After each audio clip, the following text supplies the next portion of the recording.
السلام علیکم ورحمۃ اللہ وبرکاتہ۔ تعلیمی درس قرآن سبق 16۔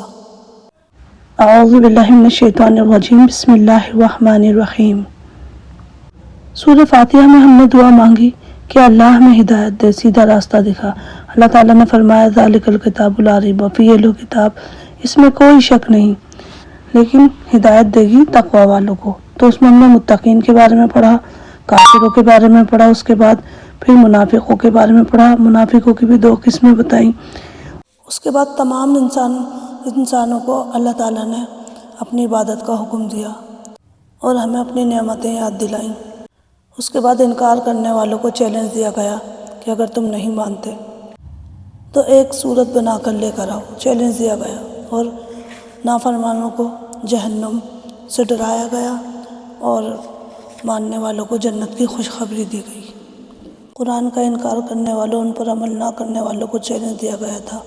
جب ان سے اس چیلنج کا مقابلہ نہ ہو سکا تو انہوں نے قرآن کریم میں دوسرے اعتراضات نکالنے شروع کر دیے، اس میں کمیاں نکالنی شروع کر دی کہ اس کلام میں تو مکھی اور مکڑی اور مچھر کی مثالیں ہیں، اور یہ قرآن اگر اللہ کا کلام ہے تو اس میں ایسی حقیر چیزوں کا ذکر نہ ہونا چاہیے تھا، اور اس کتاب میں ایسی حقیر چیزوں کا ذکر ہے، اس لیے نعوذ باللہ اللہ کی کتاب نہیں ہے۔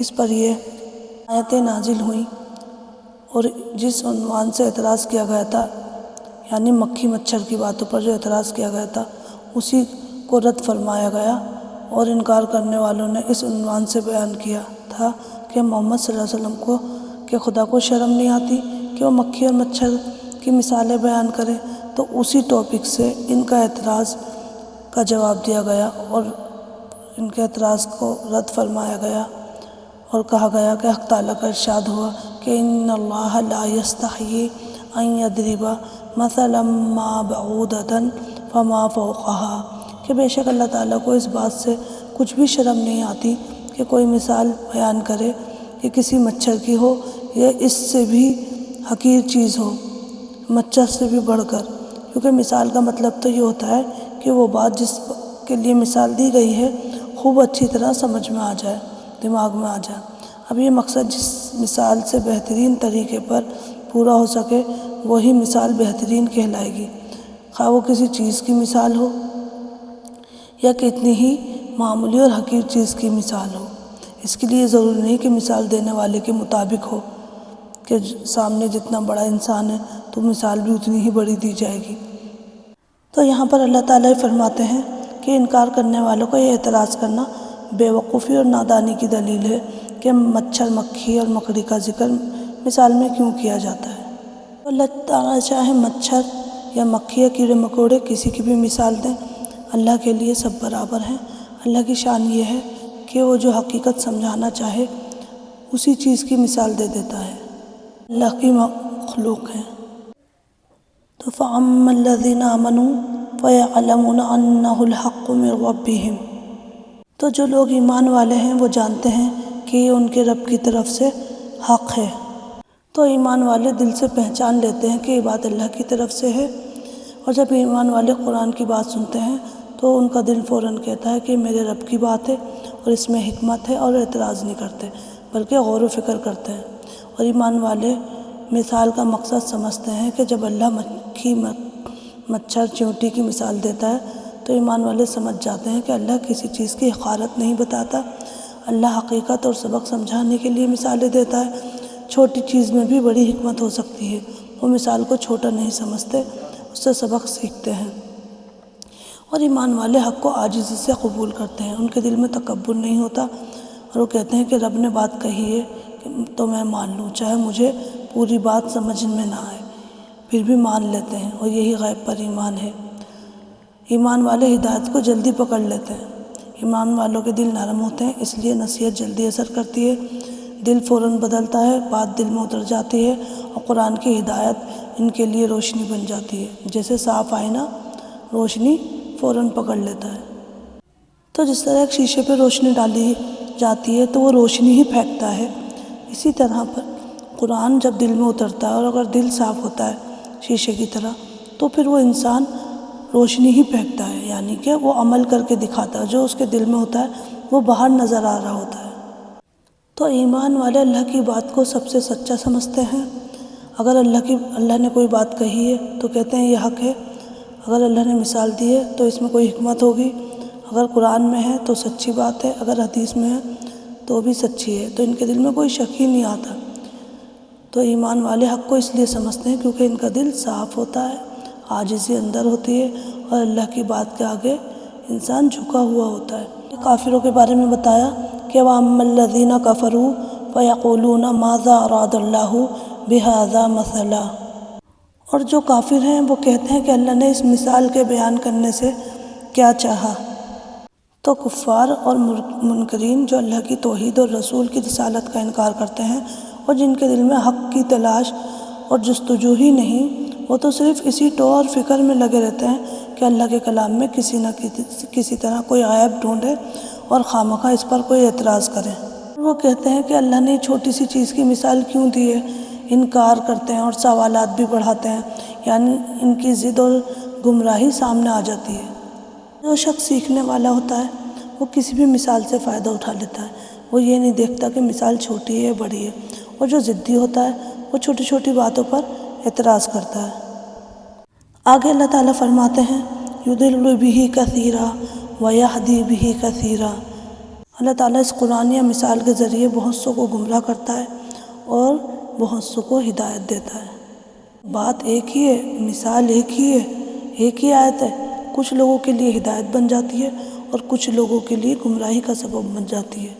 کیوں؟ کیونکہ دونوں کے دل الگ ہیں۔ جن کا دل صاف، عاجزی اور سچ کی تلاش میں ہوتا ہے، وہی انہی لوگوں کو آیت ہدایت دیتی ہے۔ وہ سوچتے ہیں، سمجھتے ہیں، مان لیتے ہیں تو ہدایت آ جاتی ہے۔ اور جن کا دل ضدی، تکبر والا ہوتا ہے اور فاسق ہوتا ہے تو وہ مذاق سمجھتے ہیں، اعتراض کرتے ہیں، الٹا الجھ جاتے ہیں اور گمراہی اور بڑھ جاتی ہے۔ یہ کہ جیسے قرآن نازل ہوتا ہے تو مومن یعنی ایمان والے اس پر ایمان لاتے ہیں اور عمل کرتے ہیں، اور اس سے ان کا نور اور زیادہ ہو جاتا ہے۔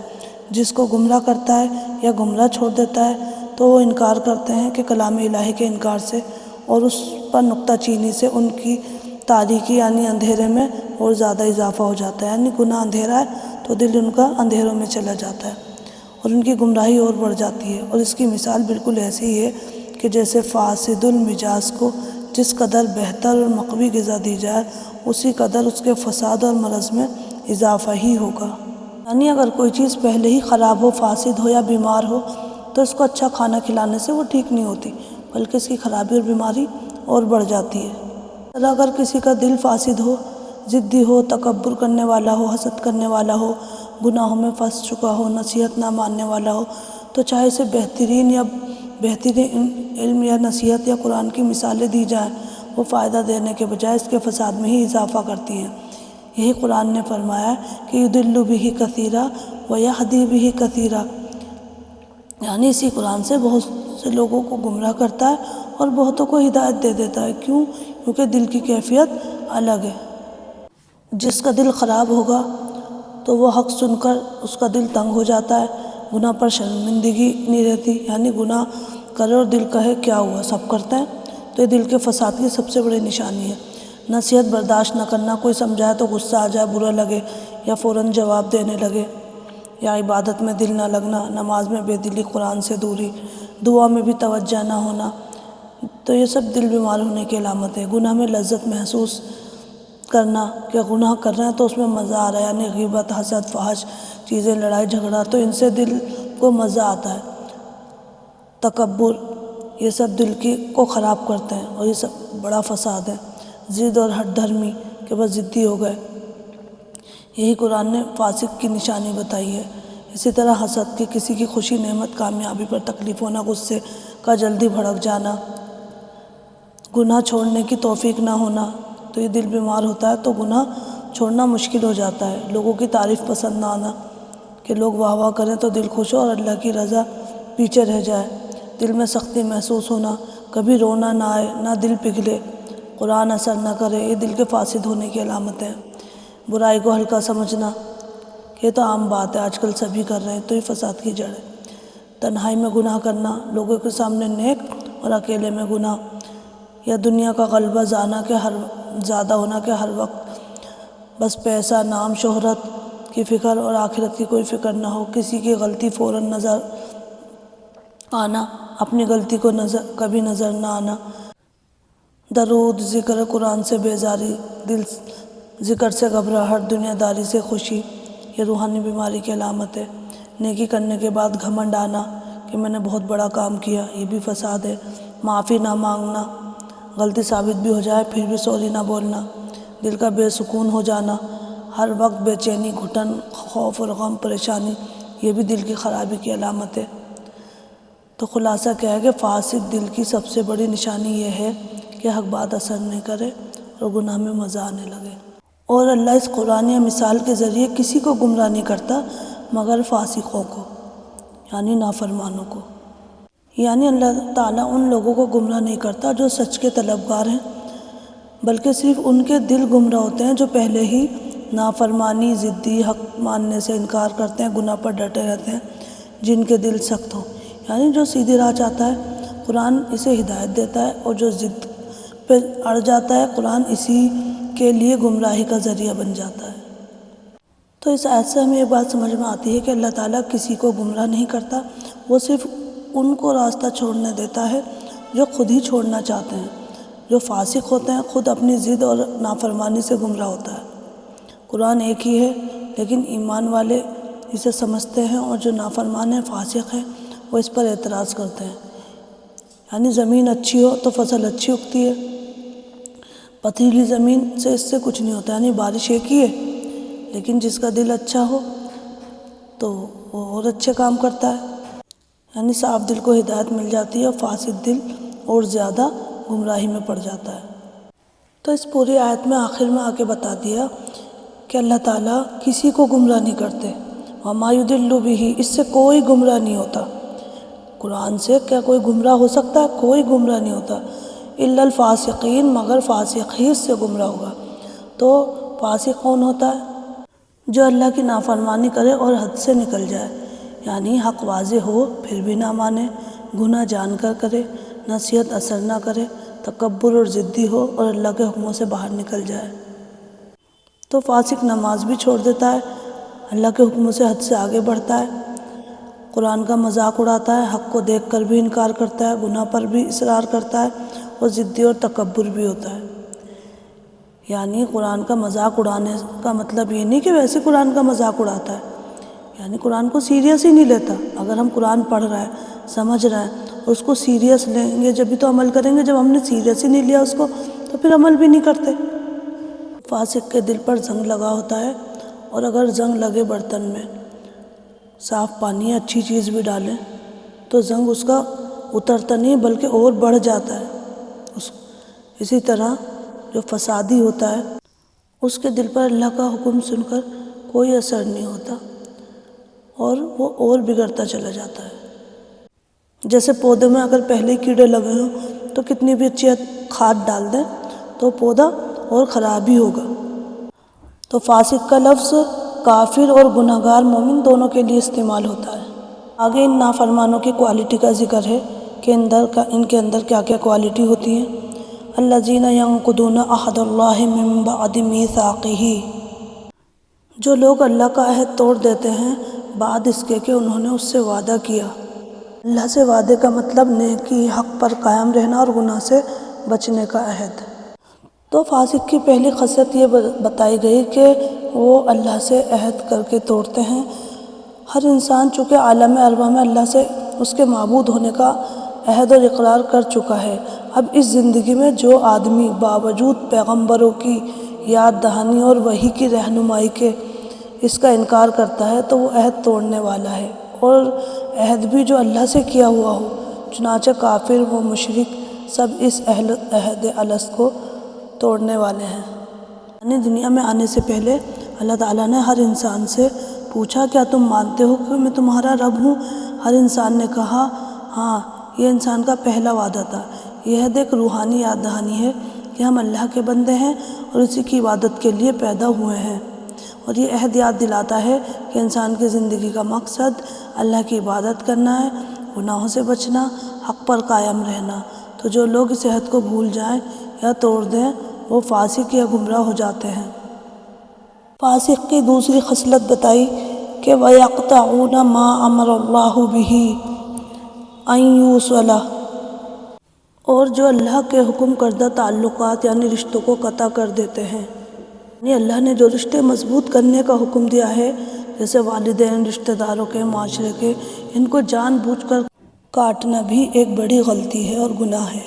رشتوں کو کاٹنا اور صلہ رحمی کا مطلب یہ ہے کہ رشتہ داروں کے ساتھ اچھا برتاؤ کرنا، ان کے حقوق ادا کرنا، ان کی مدد کرنا، ان سے محبت اور خیر خواہی کو قائم رکھنا۔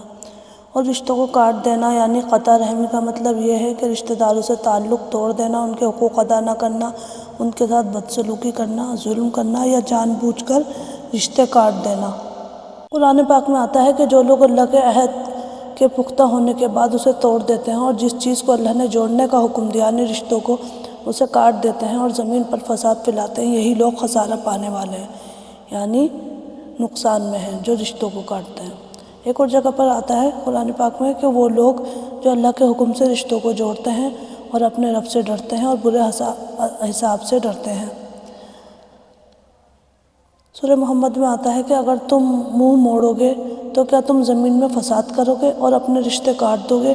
تو یہی لوگ ہیں جن پر اللہ نے لعنت کی ہے اور انہیں بہرا اور اندھا کر دیا۔ صلی اللہ علیہ وسلم صلہ رحمی پر جنت کی بشارت ہے۔ رسول اللہ صلی اللہ علیہ وسلم نے فرمایا، رشتہ جوڑنے والا جنت میں جائے گا۔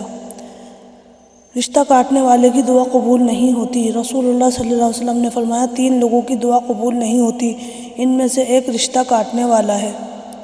اور رشتہ جوڑنا حسن اخلاق کی علامت ہے۔ نبی صلی اللہ علیہ وسلم نے فرمایا، اصلی صلہ رحمی یہ نہیں کہ تم اس کے ساتھ اچھا کرو جو تمہارے ساتھ اچھا کرے، بلکہ اصلی صلہ رحمی یہ ہے کہ جب رشتہ دار تم سے تعلق توڑے تب بھی تم اسے جوڑ دو۔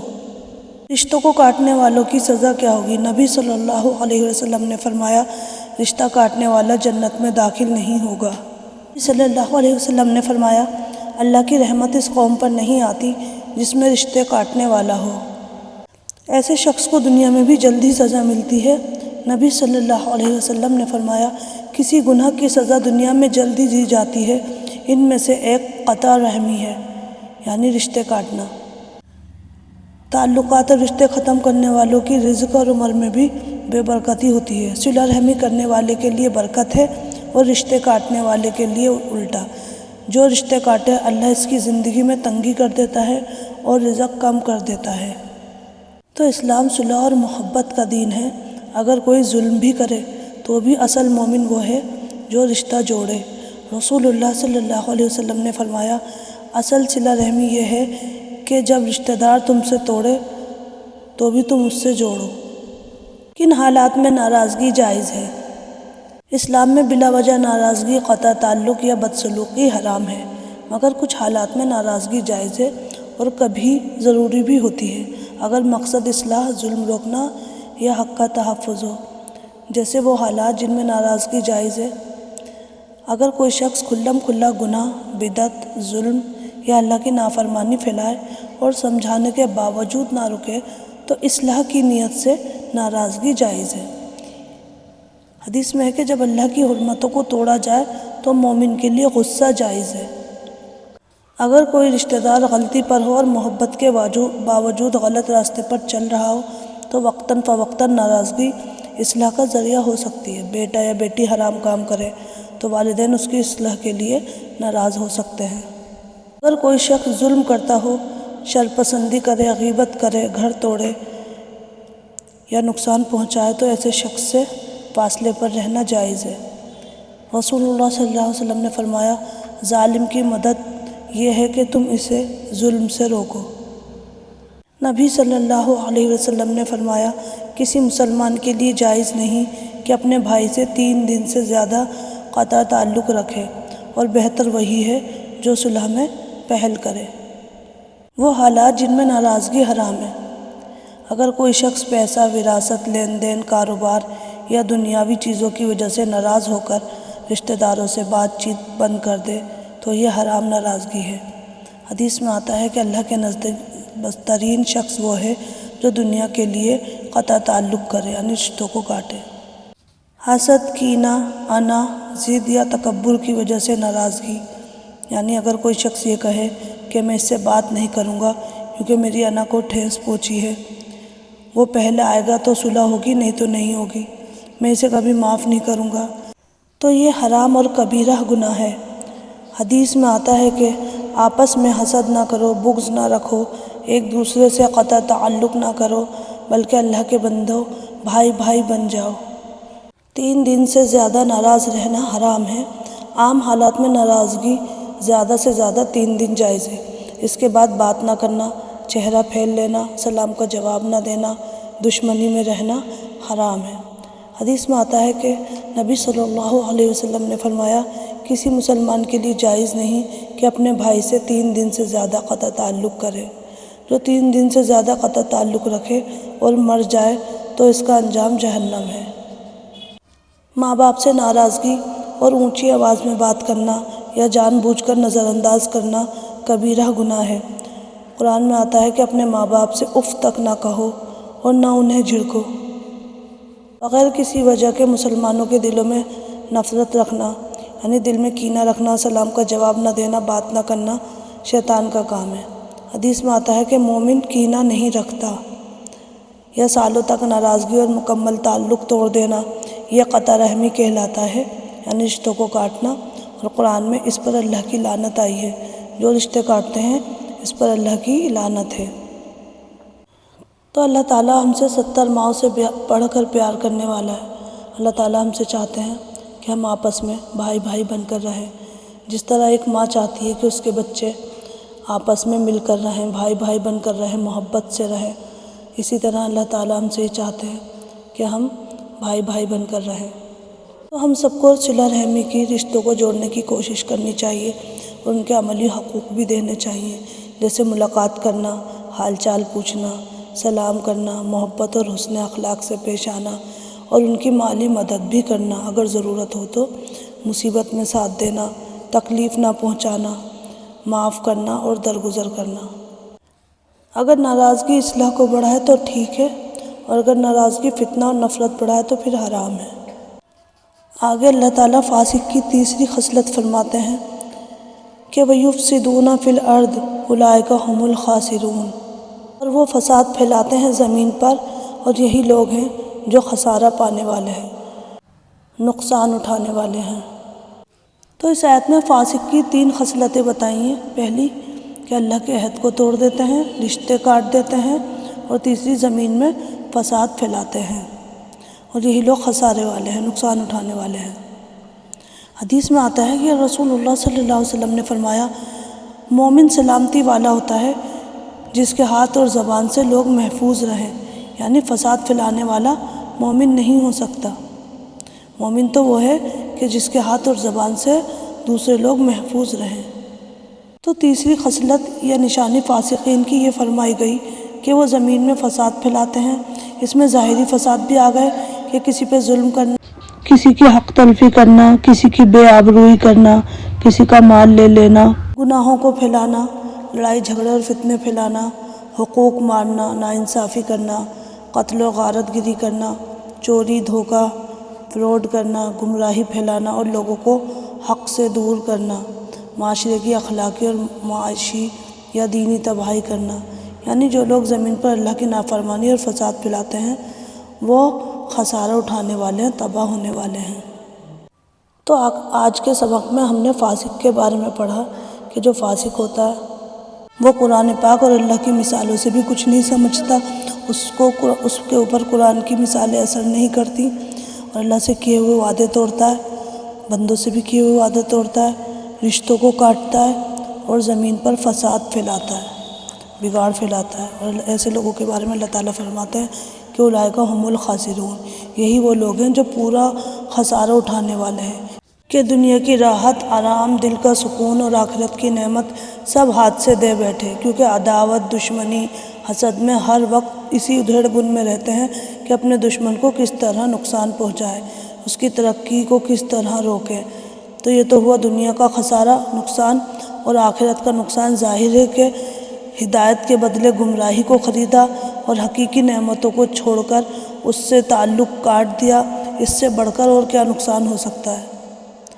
تو دعا کیجئے کہ اللہ تعالیٰ ہمیں اپنے کلام پر ایمان صادق اور یقین کامل نصیب فرمائے اور اس میں شک اور تردد سے ہمارے دلوں کو پاک رکھیں۔ روز ازل عالم ارواح میں ہم نے جو عہد کیا تھا اللہ تعالیٰ سے، ہم کو اس پر قائم رکھے اور اپنے بندوں کے حقوق کی ادائیگی کی توفیق عطا فرمائے، اور اللہ تعالیٰ ہمیں دین اور دنیا کی کامیابی اور کامرانی نصیب فرمائے اور ہر طرح کے خسارے اور نقصان سے ہم سب کو بچائے، آمین۔ وآخر دعوانا ان الحمد للہ رب العالمین۔ سبحانک اللہم بحمدک، نشہد ان لا الہ الا انت، نستغفرک ونتوب الیک۔ السلام علیکم ورحمۃ اللہ وبرکاتہ۔